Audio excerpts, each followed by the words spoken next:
Seria Regăsirea puterii interioare, capitolul Când începi să te alegi pe tine. Episodul 2. Când nu mai poți trăi din adaptare. Pentru mulți oameni, adaptarea începe foarte devreme în viață. Este un mod subtil de a naviga relațiile, de a menține armonia, de a evita conflictul.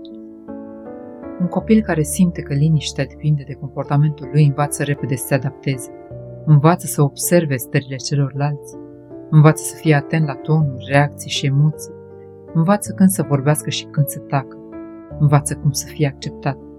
Aceste abilități pot deveni în timp o formă impresionantă de inteligență emoțională.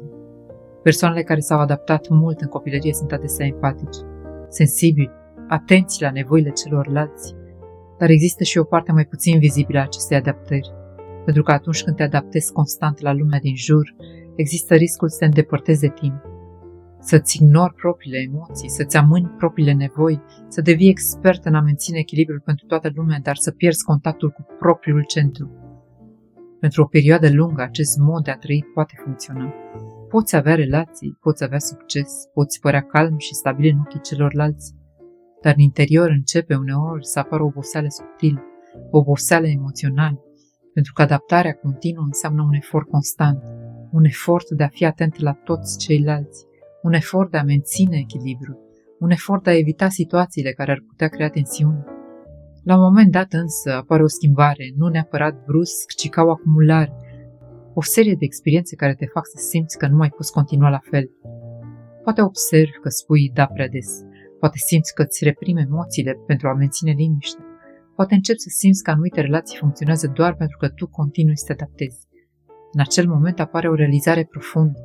Nu mai poți trăi doar din adaptare. Nu pentru că nu îți pasă de ceilalți, ci pentru că începe să-ți pese și de tine.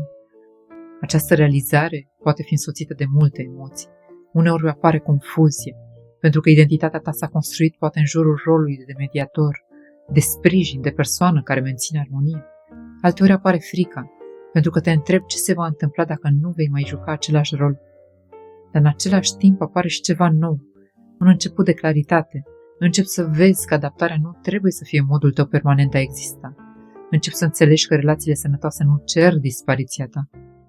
Ele permit existența ambelor persoane. Acesta este modul în care începi încet să-ți recuperezi spațiul interior. Poate nu dintr-o dată, poate cu pași mici, prin limite mai clare, prin conversații mai sincere, prin alegeri mai aliniate cu ceea ce simți cu adevărat.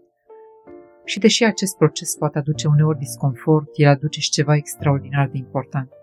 Autenticitate, pentru că atunci când nu mai trăiești doar din adaptare, începi să trăiești din adevăr.